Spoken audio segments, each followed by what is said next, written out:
Welcome to Worldview Matters, discussing controversial issues, discerning current events, defending biblical Christianity. No topic off limits. And now, here's your host, David Fiorazzo. God bless you, friends, family. Thank you so much for watching, listening, and sharing the podcast. Today's guest says God doesn't change the world with lightning in the sky. He changes things through his people. And she also said that Christians getting educated and informed is great, but the most important thing we need to do is engage. So today we're blessed to have Brigitte Gabriel, national security analyst, New York Times bestselling author, and founder and chairman of ActForAmerica.org. Her latest bestseller is called Rise, in Defense of Judeo-Christian Values and Freedom. And we can't wait to get to her and hear her story and what's going on with Act for America. Welcome, Brigitte. Thank you, David. I'm delighted to be with you. Oh, my goodness. I'm just so thankful that we're able to connect with you today. And we met, actually we didn't meet, but we were a part of a Zoom call or Zoom group, Liberty Pastors, which I've been affiliated with since 2020. You were kind enough to come and just pump up all the pastors there in that Zoom call, and it was just a phenomenal presentation. Some of that, what you're going to share today. But let's go back before we go to, by the way, friends, the website, actforamerica.org, actforamerica.org. So Brigitte, let's take us back to when you were 10 years old. You're living in southern Lebanon, and militant Muslims came in and declared jihad, and there was a Christian settlement or community there. Tell us about that and then how that brought you to America. Actually, David, most people don't realize that Lebanon used to be the only majority Christian country in the Middle East. We were over 80% Christians in the country when we got our independence from France in the early 40s. Yes, Christian. It's a Christian nation. And Lebanon was the only non-Muslim state in the Middle East other than the state of Israel, which is a Jewish nation. The mistake that we did is we did not do what the Jewish nation did, where they called all ye Jews from all over the world, now you have a home you can come to the state of Israel. What the Christians in Lebanon did, because we were open-minded and fair and tolerant and all that good stuff, we said, we're going to be so fair in the way we divide the government. So we're going to divide it according to religious representation of the country. So the prime minister had to be a Sunni, the president had to be a Maronite Christian, and that's how we divided the rest of the government. Actually, we are a republic exactly like the United States of America. But what happened was we imported people into our country who did not share our values. We imported Palestinian refugees who came to the country, while most of the Arabic world did not want to have anything to do with them or want them. Lebanon was the only country in the Middle East to accept the third wave of Palestinian refugees. Once they came into the country, they put their heads together with the Muslims in the country and declared war on the Christians. They wanted to create a base from which to fight Israel, kill the Jews, and throw them into the sea, something they tried to do in Jordan but failed because of the dictatorship of the king. But they were able to do that in Lebanon using our democracy to topple our democracy. And that's when my life changed. Wow. So my 9/11 happened to me in 1975 when these radical Islamic Palestinian terrorists blew up my home, bringing me under the rebel wounded. I ended up 2.5 months in a hospital. And later when I came back home, my home was no longer the home I left. I ended up living in a bomb shelter underground in an 8x10 room without electricity, without water, and very little food. And that's where I lived for the next 7 years of my life, from the age of 10 till the age of 17, robbed of my youth.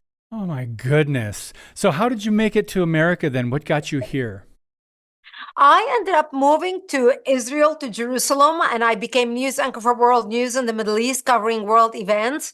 And that's where I met my American war correspondent, fell in love, married him. I came to America by marriage in 1989, and I thought I left all the crazies behind. I thought, I'm going to start my American life. I'm going to work so hard. I want to obtain the American dream. And I thought, okay, the hard times are over. The war is over. The crazies are over. Now I'm in America. 9/11, 2001 changed all that for me. 9/11, 2001 made me realize that the crazies I left behind are now in the United States. And 9/11 was a defining moment for America, really. Actually, it was a defining moment for the whole world, but specifically for America. It changed the way we travel. It changed the way we bank. It doesn't matter where you are in the world. I mean, our travel changed worldwide. Our banking system changed worldwide. The way we bank, the way we finance, the way we listen to information changed. On 9/11, we all did the same thing. If you were close to a television, the TV set, you were glued, parked in front of that TV. You couldn't get enough news because we couldn't believe that someone in the 21st century, on the 20th century, would hate us so much that they would hijack airliners and fly them into skyscrapers with the sole intention of killing massive number of people. We couldn't believe that such barbarism could exist, but it did, and it changed our lives. And that's what started me on my journey as an activist to make a difference in the United States and the world. Thank you. And by the way, friends, you can hear more of Brigitte's story or read about it in her book, Because They Hate. A survivor of Islamic terror warns America. So that leads me to my next question. You mentioned Lebanon. You mentioned 9/11. It's clear, Brigitte Gabriel, we haven't learned our lesson here. We have got open borders and terrorists are coming across, particularly the southern border. And I know you have a lot of thoughts on that. So please share whatever you'd like to about that, because we're just letting this happen. And it's like a ticking time bomb, no? We have not learned our lesson in 22 years. The 9/11 Commission report, after 9/11, our intelligence agencies got together and they put the report as to how could we miss the signs? How could something like this happen? And the 9/11 Commission report said, quote, "We lacked imagination."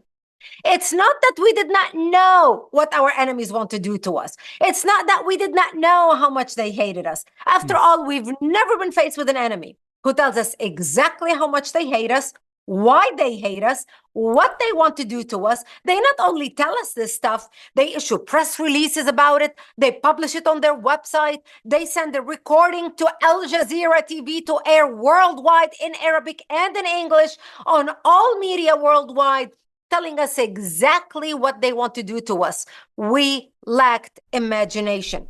So 9/11 happened, and all of a sudden we said, oh my goodness, we've got to make sure we protect ourselves. Never again. We're never going to let this happen. We're going to create the Department of Homeland Security. We're all going to network our intelligence agency so we can make sure this doesn't happen again.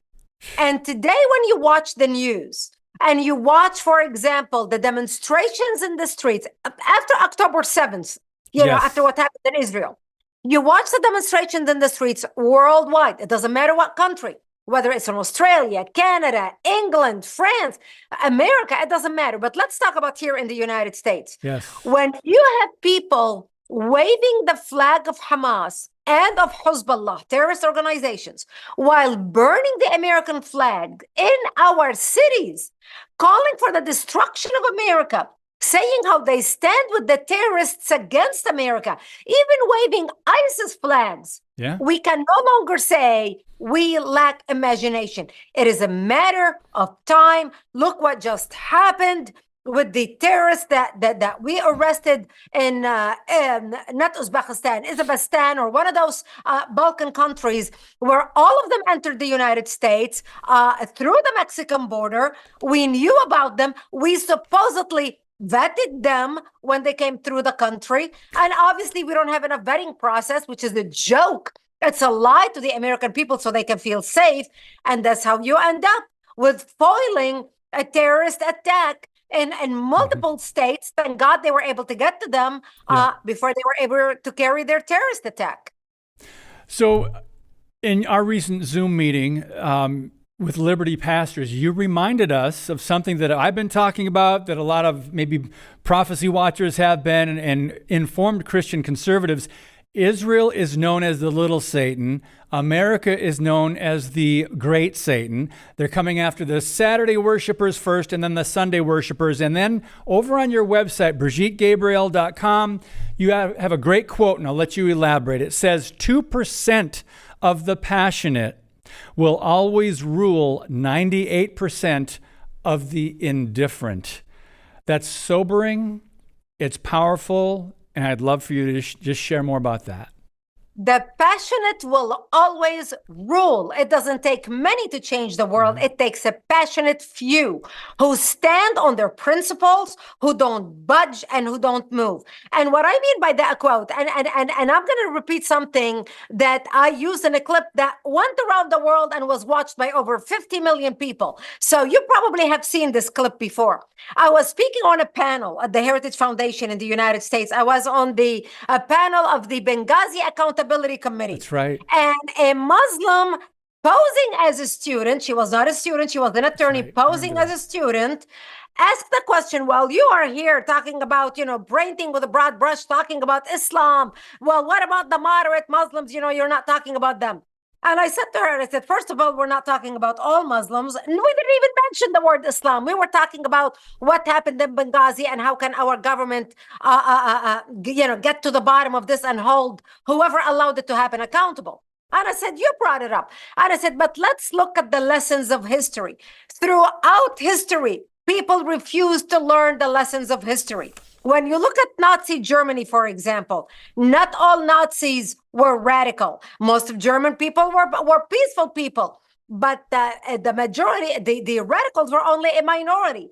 But it took the minority radicals to bring the world into war, killing almost 60 million people, 14 million people killed in concentration camps, only 6 million were Jews. The peaceful majority were irrelevant. When you look at communist China, most Chinese were peaceful, yet communist China was able to kill 70 million people. The peaceful majority were irrelevant. When you look at Russia, most Russians were peaceful, yet Russia was able to kill 20 million people. The peaceful majority were irrelevant. When you look at Japan, most Japanese were peaceful prior to World War II. That Japan was able to butcher 12 million people in Southeast Asia, mostly killed with bayonets and shovels. The peaceful majority were irrelevant. When you look at the United States on 9/11, it took only 19 hijackers with plastic box cutters to be able to bring down the World Trade Center, bring America to a shrieking halt, attack the Pentagon, and kill 3,000 Americans on that day. The peaceful majority were irrelevant because on that day, we had 2.9 million Muslims, 2.3 million Muslims living in the United States on that day. The peaceful majority were irrelevant. So when I talk about the passionate and why we need to meet passion with passion, at least on our side, the passionate are standing on the principles of Western freedom. They are standing on the principles of being able to express their opinion and warn people using words. They're not butchering and killing people and committing terrorism the way the passionate on the other side are willing not only to kill, but to die in the process in their version of, I'm going to become a martyr, I'm going to go to heaven, I'm going to have 70 virgins, and all the goodness that Prophet Muhammad promised them. But on our side, we use democracy, we use freedom of expression, we use freedom of the press, we use our brains, we use our thoughts, and we use our Judeo-Christian values to drive a point that while we can criticize our enemy, we still love them. We still pray for them. We do not wish ill or murder or killing on any human being because we are all created equal in the eyes of God. But we hope through the exposure, using words, that we would be able to change the minds of those misguided people filled with hatred so they can stop their hatred and start thinking logically about how we can solve the problem, talking to each other instead of committing terrorist attacks against each other. Friends, check out the website, actforamerica.org. We've got to take a brief pause with Brigitte Gabriel. You know, we've talked about over 100,000 people in northern Israel that have been displaced. Hamas still has hostages. The Biden administration seems to be more anti-Israel by the day. When we come back from our break, we're going to ask Brigitte Gabriel if she thinks it's too late to overcome the ignorance and the apathy of way too many people in America when it comes to Israel and world history. We'll be right back on Worldview Matters. Today's episode is brought to you by FreedomProject Academy. Take back your kids' education. FPA's fully accredited classical curriculum provides live, on-demand, and homeschool courses built on Judeo-Christian values. Request your information packet and save 10% on tuition by visiting freedomforschool.com. That's freedom, F-O-R, school.com.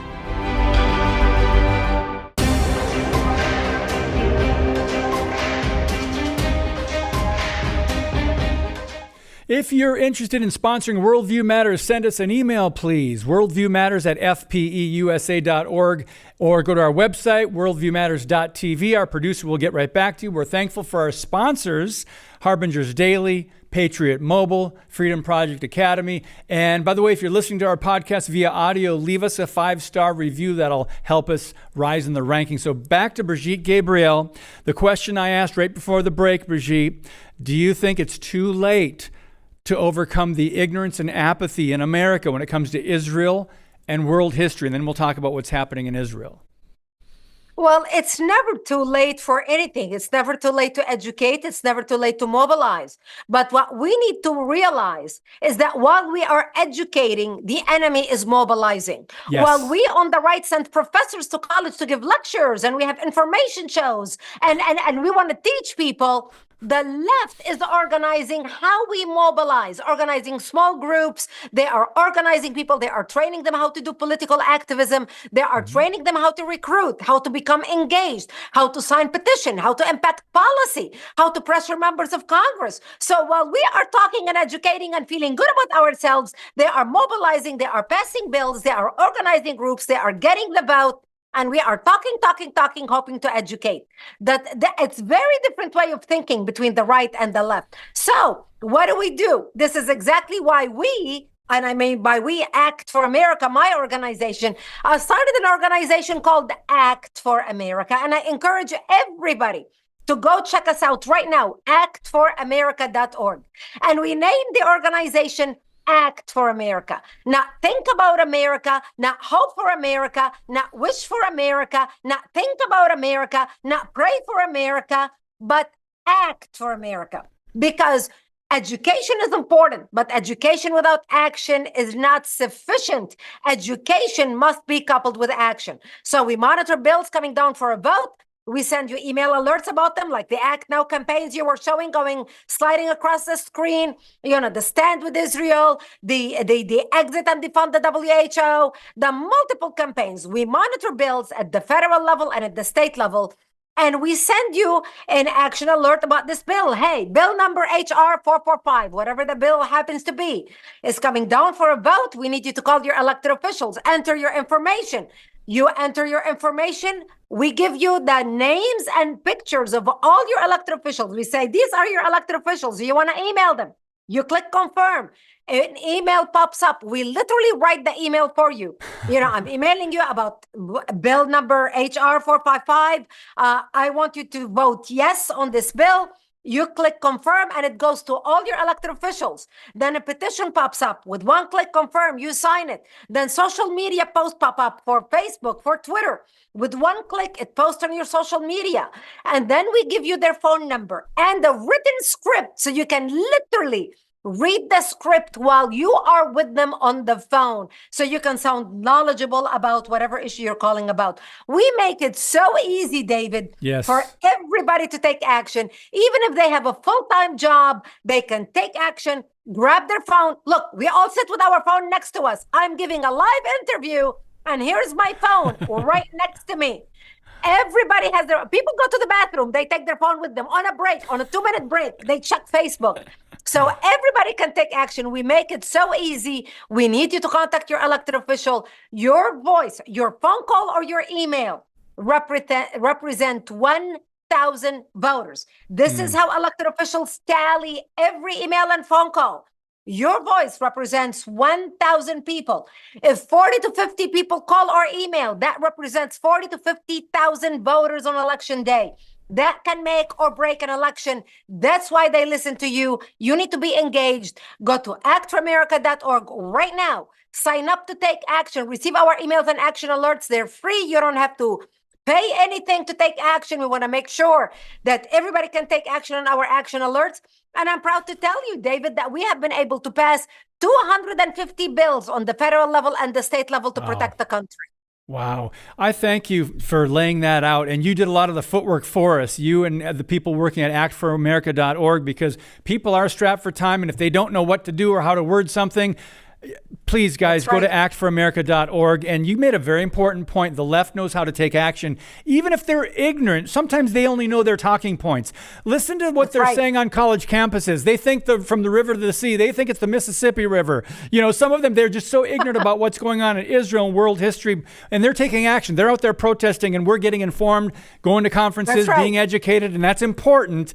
But Brigitte, I love your passion, your energy, and your information that you guys share. So let's go over to Israel now. Just looking at the headlines, going over to the Jerusalem Post and other places. You shared a little bit on that Zoom call that we were in about what's happening the northern part of Israel, which we don't hear a lot about, especially on the news in the West here. So share whatever you like as we transition here and talk about Israel and the importance of America supporting Israel.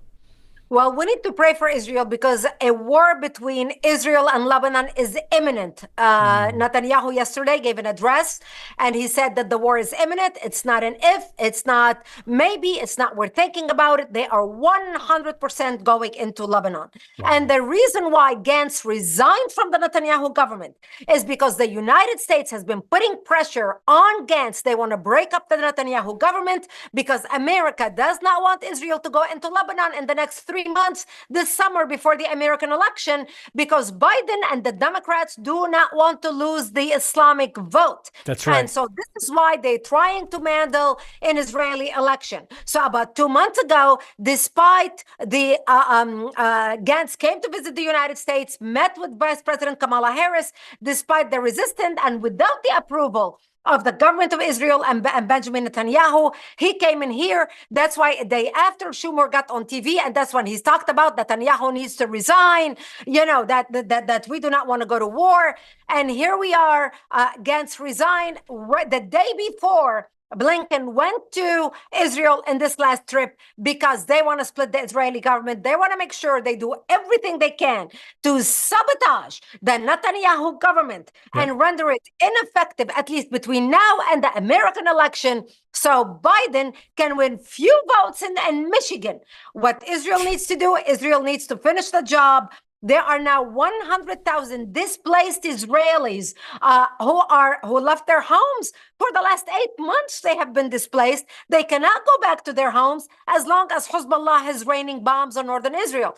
And that's why Israel has to finish the job. It's going to be a very difficult summer for Israel. Israel's going to be fighting 2 front wars. And that's why we need to keep Israel in our prayers. Yes, pray for the peace of Jerusalem. And, you know, it really is amazing, Brigitte, that some people can actually think, well, you know, think of Hamas as the victim or Israel as the oppressor. It really is astounding the level of blinders. I think it's spiritual delusion because they're not believing their eyes. If you look even at a map over there, Israel's like this little speck and this coalition of hostile Muslim militant nations are around them.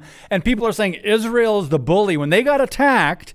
So the audacity of the American government to say, we need to have peace. You need to, you know, ceasefire. Just your final thoughts in the last couple minutes here, because I get really frustrated about this and what our own administration is doing. I'm equally frustrated. And look, those of us who follow this news daily and are very close to it, you know, realize ceasefire with who? I mean, with whom? Yeah.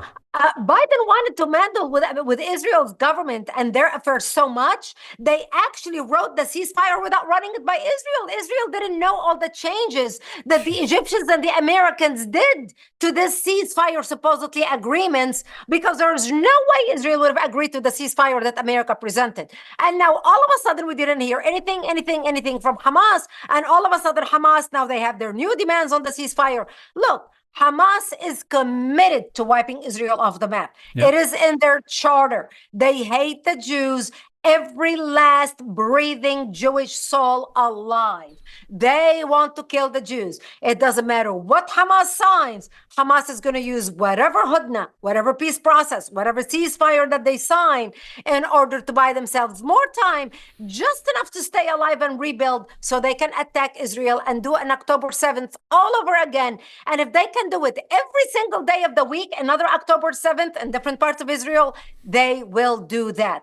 Israel is not negotiating with a party in good faith because Hamas does not represent all the Palestinians, and Israel knows the minute they sign a ceasefire, Hamas is going to use it to re-strengthen themselves and basically to buy themselves time to stay alive, knowing that the longer this goes, the world public opinion is going to turn against Israel even more. Not they need a reason to; they already hate Israel. Worldwide, we see public opinion against Israel, but that's what Hamas is counting on, and that's why the ceasefire is going nowhere. And I think that they're also counting on the continued ignorance of a lot of people around the world, including American universities and what's happening on college campuses, which I'll tell you, Brigitte, that was an eye-opener for me. I knew they were radicalized. I knew they went through K through 12, and then they went into the college university. And so some of it wasn't surprising, but the level of ignorance that they're willing to jump on board and be March for Palestine. We're in very interesting times, and we've got to take action. And that's why I want to send people to actforamerica.org. Please go there, friends. You can get informed and you can take action at the same time and support the work that Brigitte does. I really appreciate all that you've done, your voice. And I do remember that clip. It went viral. And I was thinking, a lot of us were shouting, yes, yes. I mean, you just called her out, and it was just wonderful. If more people would just stand up like that in an informed way, man, we need more people that speak the way you do. And I love your passion. Brigitte, thank you for your time. We appreciate it. God bless you, sister. Thank you. God bless you. Thank you for having me with you. Oh, you're most welcome. And friends, it's because of you that we're able to have great guests on the show.